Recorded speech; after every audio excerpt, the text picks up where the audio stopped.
हाँ जी, जय हिंद एवरीवन। कैसे हो सारे बच्चे? उम्मीद करता हूं कि सभी बच्चे बढ़िया होंगे। तो एक बार फिर से स्वागत है आप सभी का हमारे YouTube चैनल डिफेंस जोन पर। बच्चे, आज का हमारा जो ये वीडियो है, ये कहीं ना कहीं आपके लिए ये कह लो कि किसी भी लाइव क्लास से ज्यादा जरूरी है, खासकर उन डिफेंस एस्पिरेंट के लिए जो प्रिपरेशन कर रहे हैं एनडीए, सीडीएस या दूसरे किसी एग्जाम।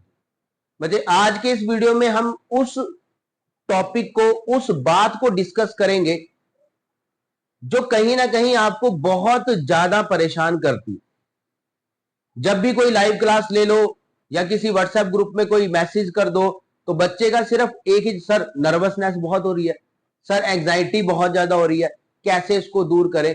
तो क्या बाकी स्टूडेंट्स की तरह आपको भी ये चीजें परेशान करती हैं? और किस तरह से बच्चा जो है वो इन चीजों पर काबू पाकर कहीं ना कहीं अपनी सक्सेस को प्राप्त कर सकता है?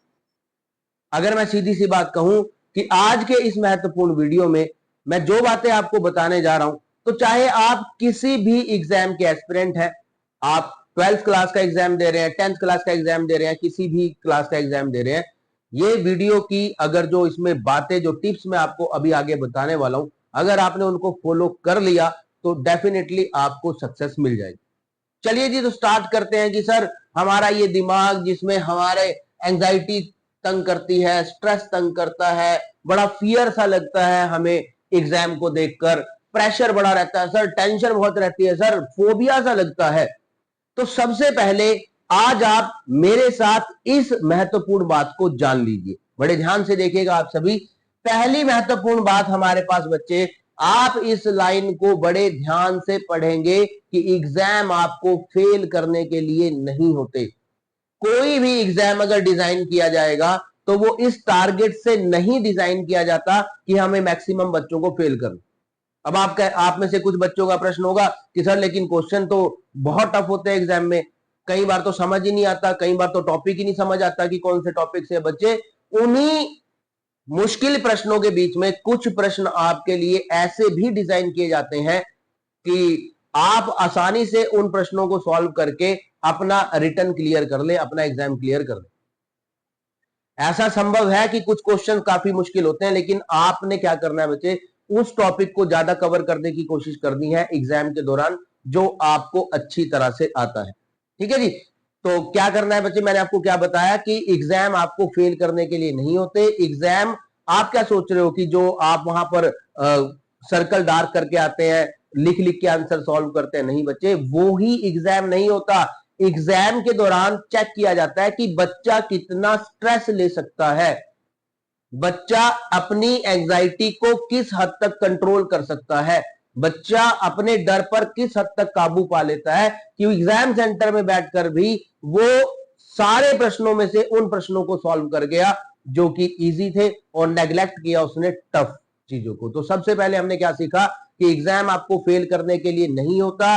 चाहे कोई भी क्वेश्चन पेपर हो, उसको क्लियर करने का जो रास्ता है वो पेपर के अंदर ही दिया होता है, बस आपको उसे तलाश करना है। और आप तलाश कब कर पाएंगे? जब आप अपने मन को शांत रखेंगे। दूसरी इंपॉर्टेंट बात आप सारे बच्चे सुन लीजिए, बड़े ध्यान से पढ़िएगा, don't choose a bigger target than your capacity. अब कहने वाले कहेंगे सर इंसान की कोई कैपेसिटी थोड़ी होती है, इंसान तो जो चाहे वो कर सकता है, मोटिवेशन होनी चाहिए, एनकरेजमेंट होना चाहिए। नहीं बच्चे, ऐसा नहीं है। मैं आपके लाइफ टारगेट की बात नहीं कर रहा, मैं आपके डेली टारगेट की बात कर रहा हूं।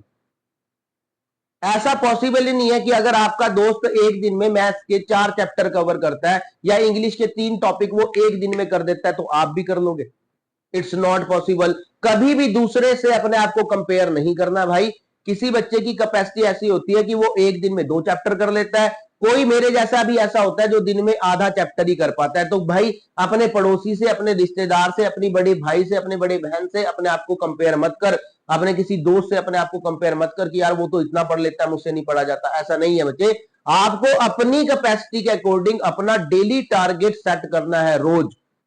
शर्त यह है कि उस टारगेट को आप लीव नहीं करेंगे। तो कौन कितना टारगेट रखना है बच्चे हमें सिलेबस का एक दिन में, जिसको आप इजीली कवर कर पा रहे हैं। ऐसा ना हो कि आप टारगेट इतना बड़ा रख लें कि दिन के पहले घंटे में ही आपका हौसला टूट जाए। तो लिमिटेड टारगेट का सिलेबस आपने रखना है कि आज मुझे ये टॉपिक करने हैं या ये सब्जेक्ट करने। ठीक है जी, इस बात को बहुत ध्यान से आप ना केवल सुनिएगा, अपने ऊपर अप्लाई भी करके देखना, आपको 101% पॉजिटिव रिजल्ट मिल जाएगा। ठीक है जी, आगे की तरफ मूव करते हैं। किसी भी काम को कल पर नहीं छोड़ना बच्चे, ये बहुत, मैं क्यों लिख कर लाया हूं इन चीजों को, ताकि मैं ही कोई इंपॉर्टेंट पॉइंट ना भूल जाऊं। ये सब चीजें मैंने अपने ऊपर अप्लाई कर रखी है और अच्छा रिजल्ट भी देखने को मिला, आप भी करके देखिएगा। तो किसी भी काम को कल पर मत छोड़े। एक तो हम पहले ही बड़ा लिमिटेड टारगेट लेकर चल रहे हैं अपने कैपेसिटी के अकॉर्डिंग, फिर भी हम उस काम को कल पर छोड़ रहे हैं। कल पर नहीं छोड़ना बच्चे, जितना आपने टारगेट सिलेक्ट किया है कि आज मैं इस टॉपिक को करूंगा, तो उस टॉपिक को कंप्लीट ही आपने करना है।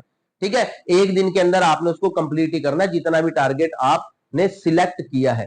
ये बहुत महत्वपूर्ण पॉइंट है। नेक्स्ट की अगर बात करें तो नेक्स्ट कौन सा इंपॉर्टेंट पॉइंट है जो कहीं ना कहीं आपकी लाइफ बदल सकता है, बड़े ध्यान से देखिएगा बच्चे।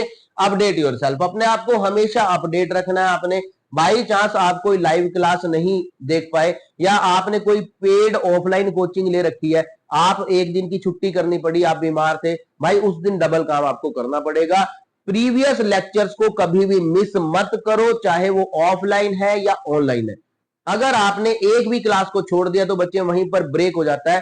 सर एक दिन की क्लास छोड़ने से क्या, बात ये नहीं है कि एक दिन की क्लास छोड़ने से क्या हो जाता है, जब आपको अगले दिन आप उसके लिए डबल मेहनत करेंगे ना, तो अगली बार आप क्लास मिस नहीं करेंगे अकारण।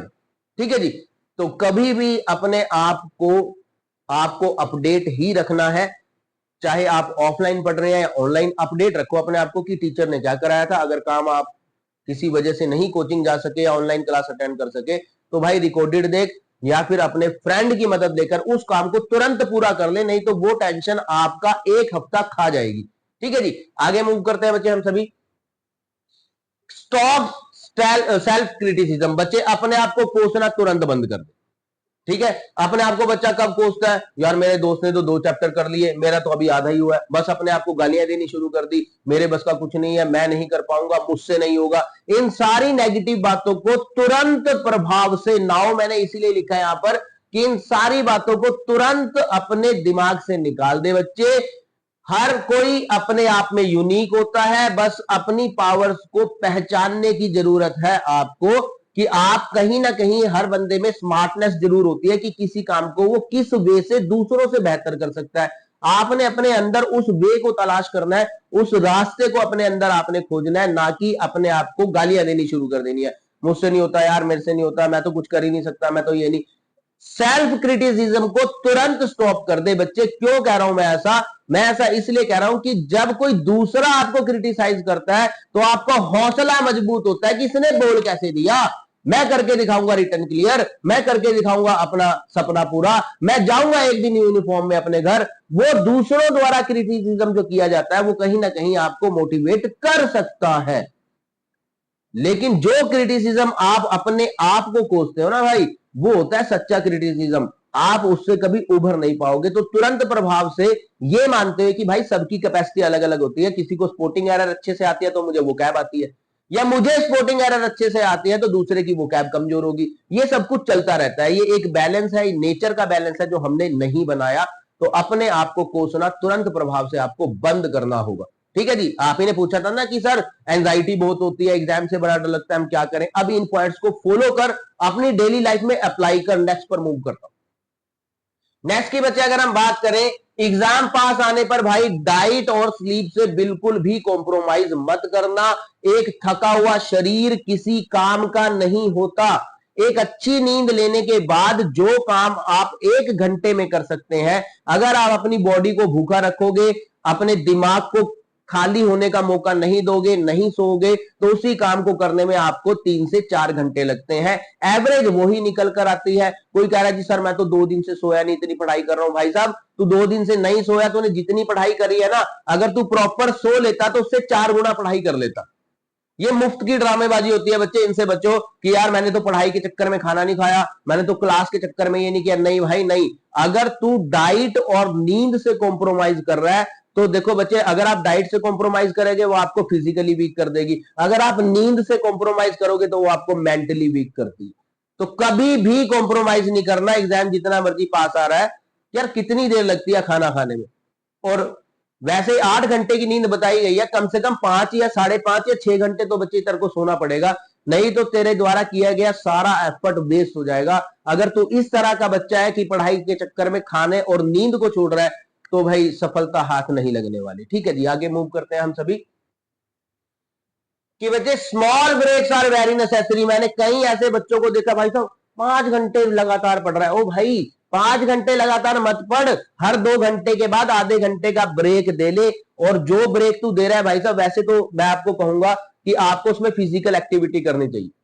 ठीक है, बैडमिंटन खेल लिया थोड़ी देर, या फिर गली में बच्चे खेल रहे हैं, आधे घंटे का ब्रेक लेने के लिए उनके साथ क्रिकेट खेलना शुरू कर दिया, या वैसी एक्सरसाइज करनी शुरू कर दी। ये बहुत ज्यादा जरूरी है आपके लिए जो बच्चे डिफेंस एग्जाम की प्रिपरेशन करते हैं, क्योंकि जो लगातार बैठकर इतना पढ़ते हैं बच्चे, सन्नी सर से पूछिएगा। लाइव एग्जाम्पल में आपको बता रहा हूं, सन्नी सर ने बताया था कि जब वो अपने आईएएस एग्जाम की तैयारी कर रहे थे, तो उनके साथ उनका एक दोस्त था, और उनके बीच में ये शर्तें लगा करती थी कि किसकी लाइट पहले बंद होगी, किसके कमरे की लाइट। और लाइट जलाकर रखने के चक्कर में ये लोग रात रात भर बैठकर पढ़ते थे। रीढ़ की हड्डी खराब हो गई थी सन्नी सर के दोस्त की, आप लाइव लेक्चर में पूछ लेना, मैं झूठ नहीं बोल रहा। और डॉक्टर ने कहा था भाई अब तू बेड रिडन होने वाला है, अगर थोड़ा बहुत चलना चाहता है, stop your preparation for the exam. अब यार हमने किसी चीज के पीछे इतना भी पागल नहीं होना कि अपना शरीर ही खराब कर लेना है। तो भाई स्मॉल ब्रेक्स लेते रहिए। अगर सर मैं तो खेल नहीं सकता, मेरे तो गली में दोस्त नहीं है, मेरे तो ये नहीं है, मेरे घर में तो बैडमिंटन नहीं है, तो भाई आधे घंटे के लिए कान में लीड लगा और चुपचाप सूदिंग म्यूजिक सुनना है, जो आपके दिमाग को शांति दे, ऐसा म्यूजिक सुनना है। कोई कॉमेडी सीरियल देख लेना है टीवी चलाकर, दिन भर आते हैं उल्टे सीधे नाटक। कुछ भी कर बच्चे, लेकिन लगातार पढ़ाई मत कर। 2 घंटे के बाद आधे घंटे या 15 मिनट या कम से कम 10 मिनट का ब्रेक तो बहुत ज्यादा जरूरी है, ताकि तू एक फिट ऑफिसर बन सके। ठीक है जी, आगे मूव करते हैं बच्चे हम सभी। आगे की अगर बात करें कि don't ever start a new topic just few days before exam. अब एग्जाम धीरे धीरे नजदीक आ रहा है। ठीक है, तो बच्चा क्या कर रहा है, बच्चा क्या कर रहा है कि यार मेरे ये टॉपिक अच्छे से हो गए, अब मैं नया टॉपिक स्टार्ट करता हूं। भाई एक टाइम ऐसा भी आता है, जैसे एग्जाम्पल दे रहा हूं, एग्जाम से 15 दिन पहले या 10 दिन पहले एक टाइम ऐसा भी आता है जब नया टॉपिक स्टार्ट करना जीवन की सबसे बड़ी मूर्खता होती है, क्योंकि वो नया टॉपिक हमें समझ नहीं आता, और साथ ही जो टॉपिक हमें आते हैं उनका भी बेड़ा गर्क करके चला जाता है। ठीक है जी, तो एग्जाम जैसे जैसे नजदीक आएगा, आपने जो टॉपिक करे हैं उनकी रिवीजन पर जोर देना है, ना कि एक नया टॉपिक स्टार्ट करके बैठ जाना है। ठीक है, आगे की तरफ मूव करेंगे बच्चे हम लोग। तो ये थी हमारे पास आज की इंपॉर्टेंट इंफॉर्मेशन आप सभी के लिए। लास्ट में जाते जाते मैं ये कहूंगा कि जिस दिन आप एग्जाम सेंटर में एंटर करते हैं, आपकी नर्वसनेस, आपकी एंजाइटी का कोई लिमिट नहीं होती उसकी, इतना ज्यादा आप परेशान होते हैं। पेपर अभी हाथ में आया नहीं, नेगेटिव सोच आनी शुरू हो चुकी है, उस चीज को कंट्रोल करना। क्योंकि अगर आप डर गए, अगर आप नर्वस हो गए, तो आप उन क्वेश्चंस को भी सॉल्व नहीं कर पाएंगे जो आपको अच्छी तरह से आते। एग्जाम्पल देता हूं बच्चे, लाइफ एग्जाम्पल है, ध्यान से सीखिएगा, इसको समझिएगा, नेगेटिव मत लीजिएगा। एक जो एग्जाम्पल दे रहा हूं उसको सुनो। मान लो आप फोन में कुछ ऐसा कर रहे हैं कि आप नहीं चाहते आपका दोस्त देखे। ठीक है, आप कुछ फोन में ऐसा कर रहे हैं, आप नहीं चाहते कि आपका पेरेंट्स देखे, आपका बड़ा भाई देखे, आपकी बड़ी बहन उस चीज को देखे, आप मस्त है। ठीक है, अचानक से पापा ने एंटर कर दिया आपके रूम में, भाई साहब आप लाख दबा लो, बैक बटन नहीं दबेगा, फोन का बैक बटन नहीं दबेगा। आपके दिमाग की नेगेटिविटी आपका फोन तक हैंग कर देगी, या फिर आप जितना मर्जी अंगूठा लगा लो, टच कर लो, वो स्क्रीन के उस जगह टच ही नहीं होएगा, आप ऐसे ऐसे ऐसे ऐसे ऐसे करते रहे। ये लाइफ एग्जांपल बता रहा हूं। कौन सी चीज ने रोका आपके बैक बटन तक आपका सिग्नल पहुंचने से? वो आपकी नर्वसनेस थी, वो आपकी एंजाइटी थी। अगर आप बिल्कुल ठीक मुद्रा में बैठे हैं, बिल्कुल परेशानी नहीं है, आप एक बार बैक बटन दबाओ, आपका मोबाइल जो है वो उस चीज को बैक करके आपको प्रीवियस स्लाइड पर ले जाएगा। But in nervousness, in anxiety, ये पॉसिबल नहीं होता। उम्मीद करता हूं कि ये वीडियो आप सभी के लिए महत्वपूर्ण रही होगी।